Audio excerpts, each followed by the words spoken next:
Good morning. This is KELOLAND on the go with all you need to know in news and weather as you start your weekend. We also have your Boredom Busters coming up. But first, our top story.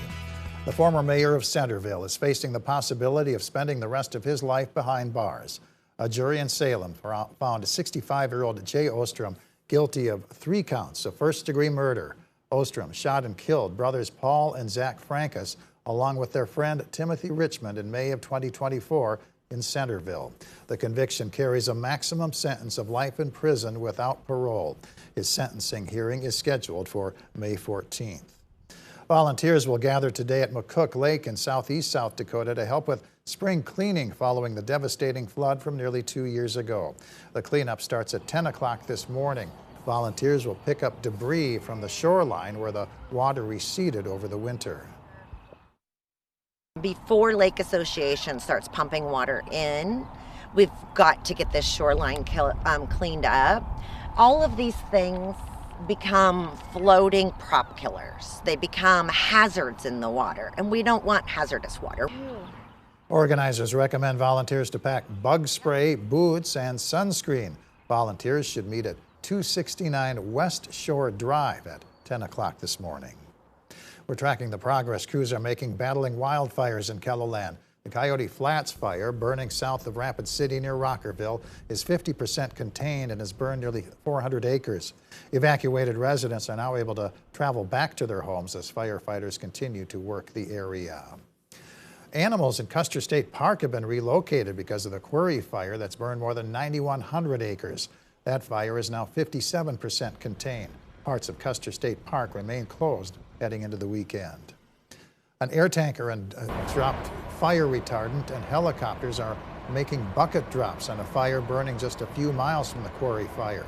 The Sundance fire near Argyle, South Dakota has burned 25 acres so far and is 0% contained. It was first reported Friday afternoon. Wildfires in Nebraska have destroyed nearly 1 million acres, including valuable pasture land for livestock.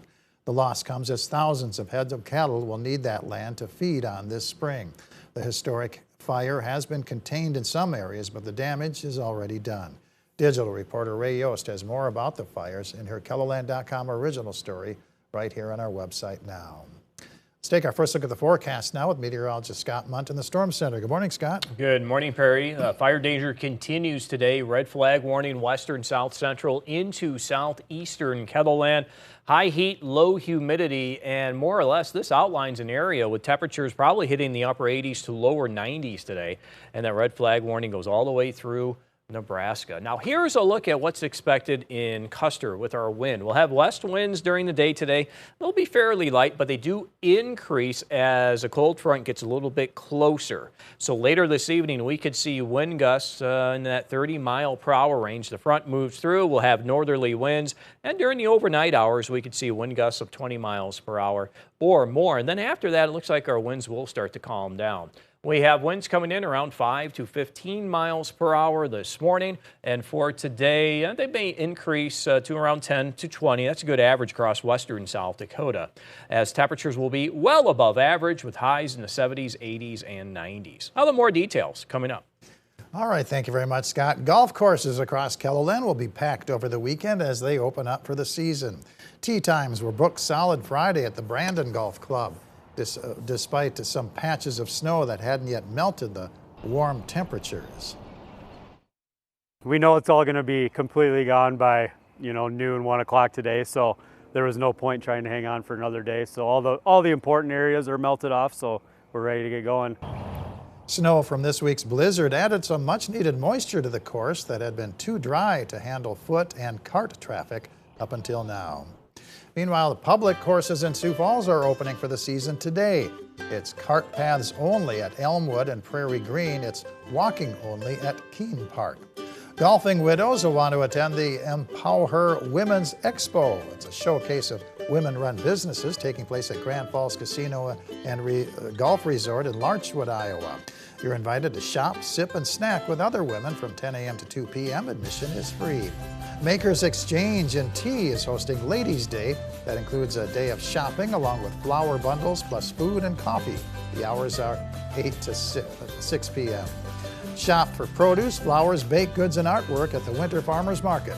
It's taking place twice a month through April from 9 a.m. to 2 p.m. at Mosaic Arts and Events in Sioux Falls. The Sioux Falls Stampede takes on the Sioux City Musketeers in USHL hockey action at the Denny Sanford Premier Center. The puck drops at 6:05. The Sioux Falls Skyforce takes on Mexico City in NBA G League basketball contest at the Sanford Pentagon. Tip-off is at 7:05. Enjoy second round action of the NCAA men's basketball tournament on KELOLAND TV. CBS Sports coverage of the games begins at 11 a.m. Central Time both Saturday and Sunday. Our early editions of the KELOLAND Weekend News will air on KELO Extra. Scott? Good morning, KELOLAND. We are following another record-setting day today with temperatures in the 80s and 90s for at least the southern half of the area. Every bit of the 70s across northern KELOLAND, but as we continue to follow this front that will move through the area as we go through the afternoon, evening, and tonight, that will help bring in some cooler temperatures for tomorrow. Maybe a couple of isolated showers tonight across northern KELOLAND, enough for a mention, or maybe around 20% chance to see something. We'll probably start with thicker clouds tomorrow morning. Those clouds will go away. Temperatures will be cooler as north winds do continue. And then on Monday, early in the week, we're looking at maybe a shower chance that tries to develop as we get into the morning in central and central South Dakota. This will move to the east as we hit the afternoon. This is 3 o'clock in the afternoon on Monday. We may see a couple of stray showers across eastern KELOLAND. Temperatures for today will reach the 70s, 80s, and 90s. Tonight will fall to the 30s and 40s, and a cooler day for tomorrow with highs in the 40s, 50s to near 60 degrees in western South Dakota. For details of your 7-day forecast, go ahead and check that while you're here online. Have yourself a great weekend.